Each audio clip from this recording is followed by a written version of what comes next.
Hello and welcome to Rando Rob. Each week on Rando Rob, I'll be showing and discussing one item from my large collection of collections. New shows appear every Monday, and throughout the week, I'll be adding older episodes of Rando Rob that were previously only available to my Patreon subscribers. You can watch episodes of Rando Rob on YouTube at youtube.com/Rob O'Hara. Just look for the Rando Rob playlist. Audio versions of the show are available on my website at podcast.robohara.com or through iTunes. Just search for Rando Rob. Thanks for watching or listening, and I hope you enjoy this vintage episode of Rando Rob.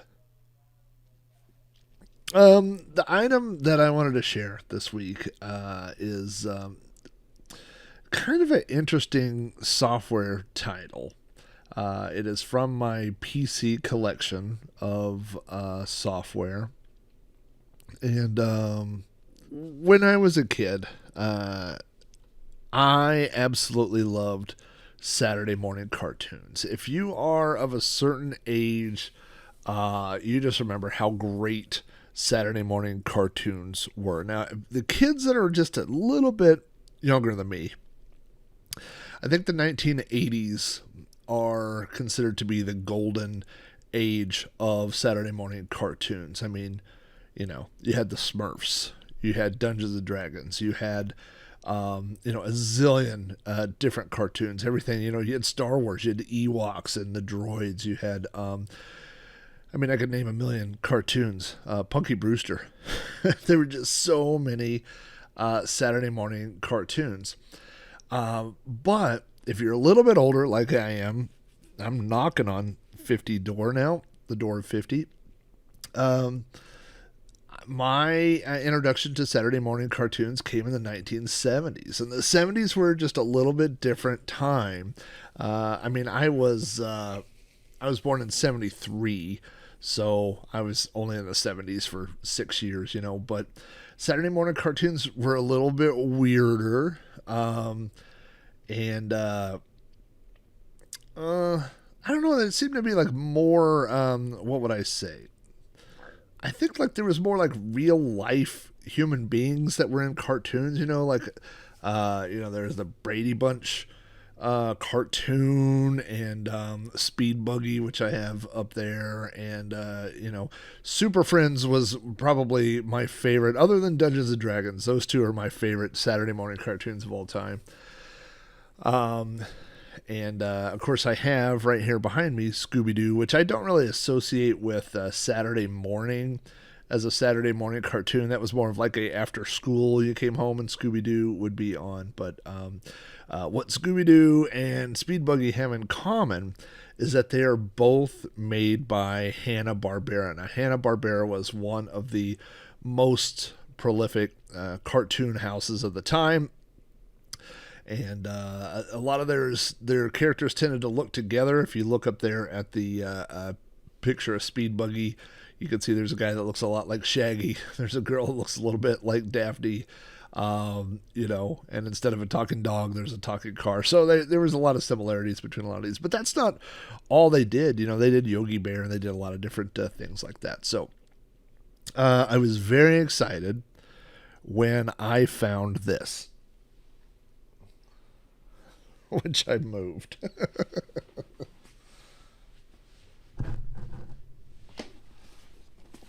I'm not quite on my game here today, folks. This is the Hanna-Barbera Animation Workshop. So right off the bat, you can see some classic Hanna-Barbera cartoon characters. You've got Shaggy and Scooby Doo.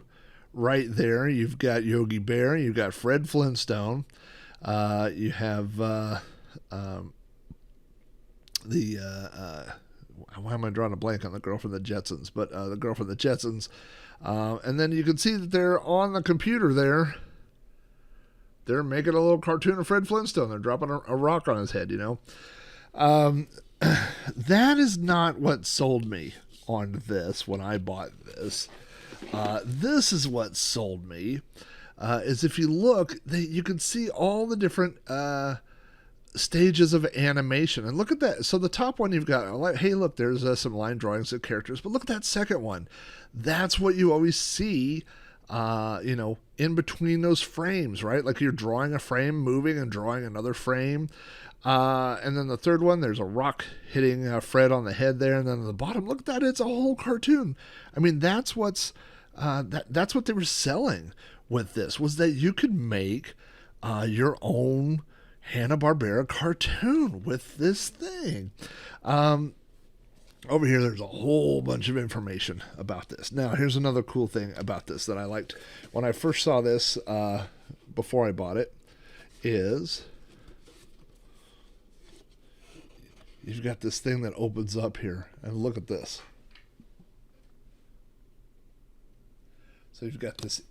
I mean, this is presentation, guys. This is not, I mean, I'm not gonna. This is a 10-second or 30-second rant for digital products. When you download an MP3, and I'm not even talking like illegally. I mean, even like you buy something digitally on Spotify or something. You don't get this. You don't get this big ass box with all this artwork and cool stuff on it. When you download a ebook, and I get it, I love ebooks. They're super convenient to read. I have a tablet that has 1,000 books on it. But you don't get this big hefty box with artwork and cool stuff. And you know what? I didn't. I should have shown the whole thing here, because what we're seeing here is the final product of the cartoon. But check this out.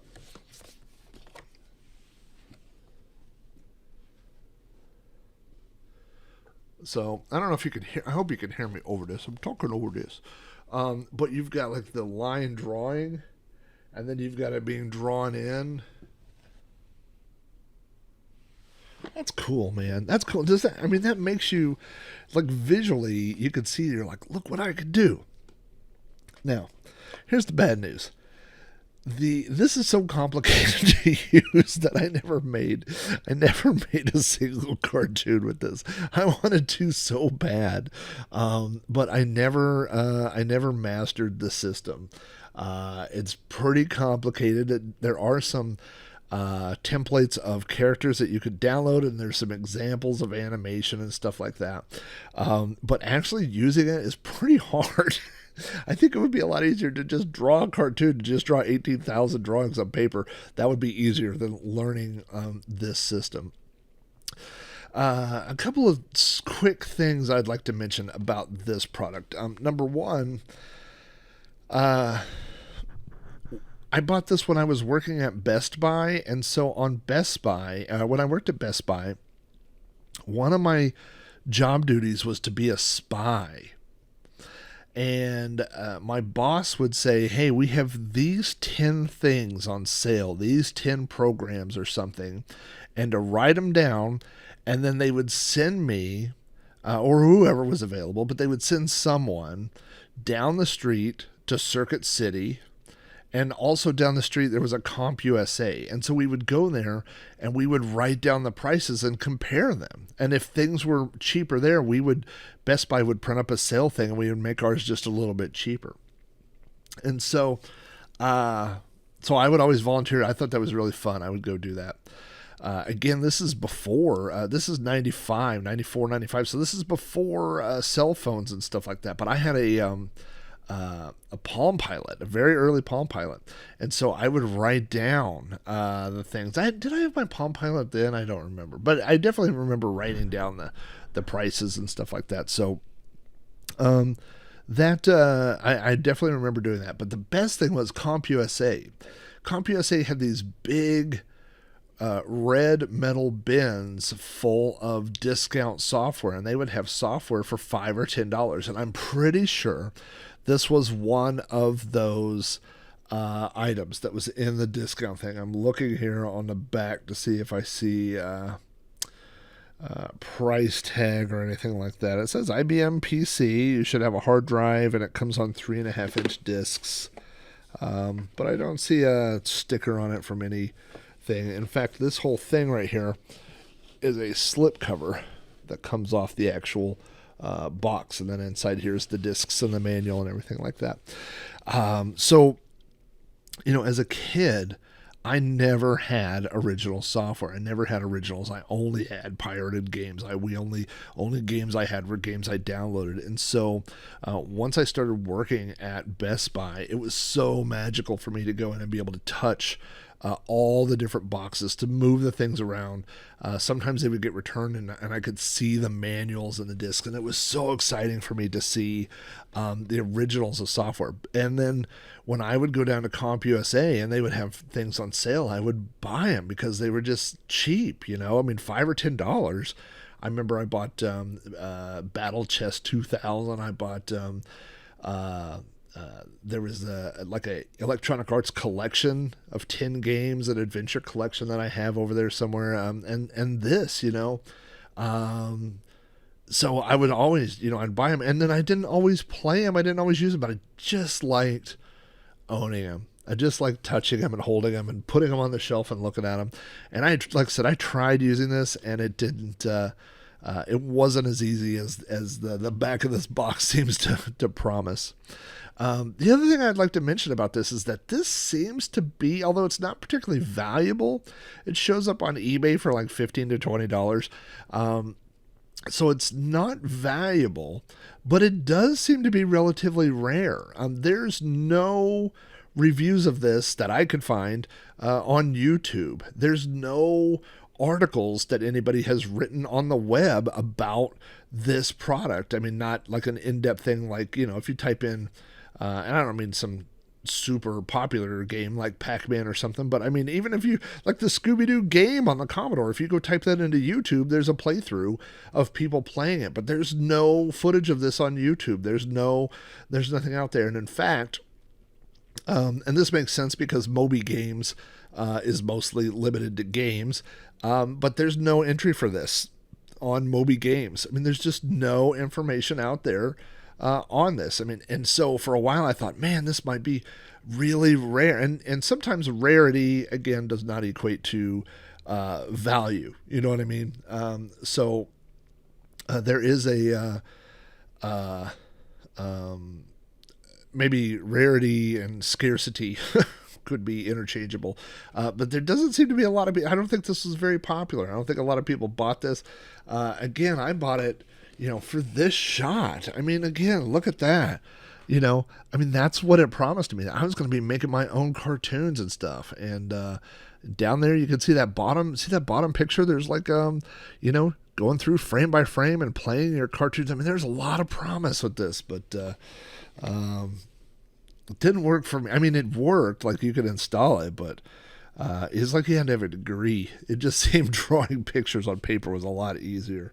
And I couldn't do that either. So this is one of those examples of, it's not just the technology, but you got to have some skill too. You know what I mean? Like we were watching a reality show last night of a competition where people do glass blowing. And you could learn the technique for glass blowing, but you still got to be an artist too. You know what I mean? You got to come up with ideas of what you're going to make. And so that's, it's not just the skill or the trade, but there's an artistic part too. And so, I mean, if you were going to make your own cartoon with this, you got to be able to draw stuff like that. You got to come up with your own characters and stuff. And then you got to draw it 24 times a second, I mean, so there's a potential for, there's a lot of work, but also a lot of creativity that have to go into it. So anyway, I have this sitting on my shelf over on the software collection. I love it. I love because it reminds me of the time. Also, look at this spine. I mean, right there, you've got, I mean, that's all the promise in the world, right? Like, I mean, like when you saw that and you're like, holy crap, that is like this must be what they make episodes of Scooby Doo with. You know what? I didn't get into this. I'm going to do this real quick, but I just opened up Wikipedia and I looked for cartoons produced by Hanna-Barbera. I'm not going to read all of them because there are hundreds. But just going through here, Huckleberry Hound, this is like, chronological order, and I'm not reading them all. I'm just kind of jumping around, but Huckleberry Hound Show, Quick Draw McGraw, featuring, Snooper and Blabber and Augie Doggy, who I definitely remember. You got the Flintstones, you got Top Cat, the Jetsons, Magilla Gorilla, which I used to like, Johnny Quest, Adam Ant and Secret Squirrel, the Sinbad cartoon. I mean, there's so many of these that I don't remember. Here's a Space Ghost. I don't remember Frankenstein Jr. and the Impossibles. That wasn't a big one for me. Birdman and the Galaxy Trio. The Herculoids, I kind of remember. Um, the Banana Splits Adventures. The Adventures of Gulliver. I mean, this is still like this is still late 60s. I mean, you're not even into the 70s. I'm just scrolling out. In the 70s, we got a Harlem Globetrotters cartoon, Josie and the Pussycats, the Pebbles and Bam Bam Show. There's just so many great shows. Of course, more Flintstones, C Lab, Scooby Doo stuff, Butch Cassidy and the Sundance Kids. Adam's Family cartoon, Genie, which was based on I Dream of Jeannie. I've seen that. Inch High Private Eye. I have a lunchbox based on that. Goober and the Ghost Chasers. I've seen those. Just so many. Wheelie and the Chopper Bunch, which was a motorcycle guy, which was kind of like Speed Buggy. The new Tom and Jerry, Scooby Doo, Dino Mutt. I mean, just so many. You know, I get that the 80s has so much attention and adulation, and the 80s were great. And I can't argue that the 80s might have been better, but the 70s had a weirdness to it, to some of these. CB Bears, which were bears that, they had they aired that with another cartoon called Blast Off Buzzard, I think. That was weird. There was just looking at some of the one Robotnik Stooges, which were Robot Three Stooges. I mean, that we didn't really have that in the 80s. That's a 70s thing. The Skatebirds, all new Popeye Hour. That's a really, really fun cartoon. I do enjoy that. Of course, all the Super Friends, Godzilla. Anyway, I could read all this. Casper. Oh my gosh. Of course, then you do get to the 80s. I mean, we're still in the 70s. This is now the 80s. Some of those carry over, Of course, there's Flintstones, Richie Rich and Scooby Doo. That's Hanna-Barbera. Quickie Koala, I remember that. Of course, Smurfs. Pac-Man, Little Rascals, Richie Rich Show, Mork and Mindy, Laverne and Shirley, Fawn's Hour. All right, I'm going to quit reading. Shirt Tales? The Dukes, based on the Gary Coleman Show. That's a goofy one. Anyway, I could read them forever. I'm not going to do that. I did do that. But, yeah. I just remember seeing, Hanna-Barbera, when you see that name, and of course, look at the name. Look how that part jumps out. You're like, oh, Hanna-Barbera. It's not just Cartoon Workshop. It's the Hanna-Barbera. I don't know. There just was a promise made here. You know what I mean? That you could do something cool. Again, I'm going to try to show this middle panel because at the bottom here it says pencil on the far left, and the middle says paint, and the far right says animate. I'm going to show them. Well, I'll just kind of run it across here.